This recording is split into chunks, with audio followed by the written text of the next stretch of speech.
सो आज की राजनीति तो बिल्कुल झूठी राजनीति हो गई है, सोशल मीडिया की राजनीति हो गई है। लोगों के बीच में कौन जाता है? आज केंद्र की सरकार 80 करोड़ लोगों को राशन देना पड़ रहा है क्योंकि लोग अपना पेट तक नहीं पाल सकते हैं। सो मुझे नहीं पता ये कहाँ पे जा रही है। बेरोजगारी की कोई बात नहीं कर रहा है, जो सबसे बड़ा मुद्दा है पंजाब में। सबसे बड़ा मुद्दा है ड्रग्स का, जो औरतों के रोज उनके लड़के मर रहे हैं लगा के, पर ये ड्रोन्स के राही अक्रॉस बॉर्डर हर रात को असले आ रहे हैं, नशा आ रहा है, उसके बारे में कोई बात नहीं कर रहा है। तो ये लोग तो ये नेशनल पार्टीज तो इन चीज़ों की जवाब दे कि आपने पंजाब का क्या हाल कर दिया आज। मैं एक आखिरी सवाल लूँगा, क्योंकि आपने नशे का जिक्र किया। पंजाब में एक नशा बहुत बड़ा मुद्दा है और सभी पार्टियां यहाँ आके वादे करती हैं कि हम नशा खत्म कर देंगे।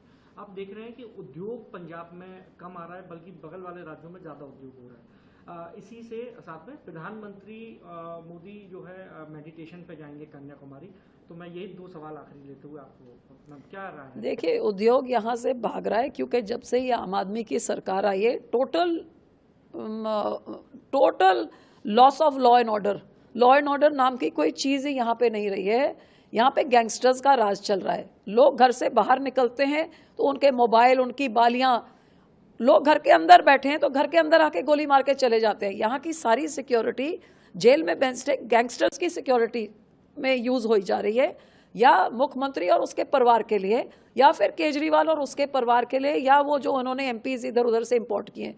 पंजाब के लोगों के लिए तो कोई सिक्योरिटी है ही नहीं, जिस करके आज हर मंडी में धरने लग रहे हैं, लोगों को फिरौती के कॉल्स आ रहे हैं। और 5 लाख करोड़ की इंडस्ट्री पंजाब छोड़ के भाग गई है क्योंकि ये इंडस्ट्रियलिस्ट ये बताते हैं, एक तो इन्होंने बिजली के रेट इंडस्ट्री के बढ़ा दिए, बाकी वो जो काम करता है इंडस्ट्री में वो बाहर अपना साइकिल खड़े करके अपना टिफिन लटका के आता, तो 5 बजे उसकी साइकिल भी गई, उसकी टिफिन भी गई। सो इस माहौल में लोग कहते हैं यहाँ पे हम काम नहीं कर सकते। रोज गैंगस्टर जेल में बैठे शरेआम फोन करके लड़का उठा लेंगे, ये कर लेंगे, तो कौन पंजाब में करेगा? सो ये मुख्यमंत्री टोटली फेल है। इसने अपनी कुर्सी की खातिर सारा पंजाब गिरवी कर दिया केजरीवाल को, उसको नेशनल लीडर बनाने के लिए, और वो जेल में गया तो अब वो बीजेपी के एजेंडा पे चल पड़ा है उनके अपनी कुर्सी के। सो पंजाब में there is total breakdown of law and order. नशे घर के दोनों ने कस्में खाई थी कांग्रेस ने कि 4 हफ्ते में ख़त्म कर देंगे, और इन्होंने कहा था झाड़ू ने 10 दिनों में। अब मैं लोगों से, मैं भी पूछती हूँ, आपको भी पूछती हूँ, 10 साल पहले अकाली दल की सरकार थी, पूछो लोगों से जो उनके गलियों में, गाँव में, शहरों में किसी ने चिट्टे का नाम सुना था? और आज वो कौन सा घर है, कौन सी गली है जहाँ टॉफियों की तरह आराम से कहीं बिक नहीं रहा है? लोगों ने बोर्ड लगा दिए नशा यहाँ पे बिकता है, तब भी कोई जाके कोई पकड़ता नहीं है। लेडीज रोती हैं कि हम थाने में रोज जाके बताते हैं कि यहाँ से बिक रहा है, ये बेच रहा है, पर उनको कोई हाथ नहीं लगाता। ये पकड़ते हैं कि 1 घंटे बाद छोड़ देते हैं।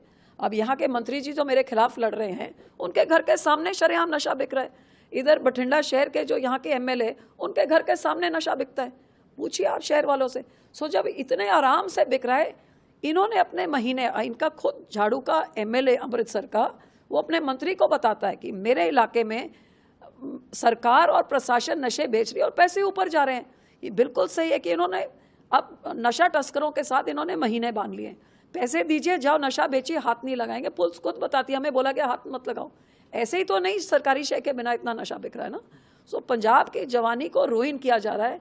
कांग्रेस ने 84 के टाइम में बुलेट की गोलियों से खत्म कर दी थी जवानी, और ये आम आदमी पार्टी नशे की गोलियों से खत्म कर रही है पंजाब की जवानी।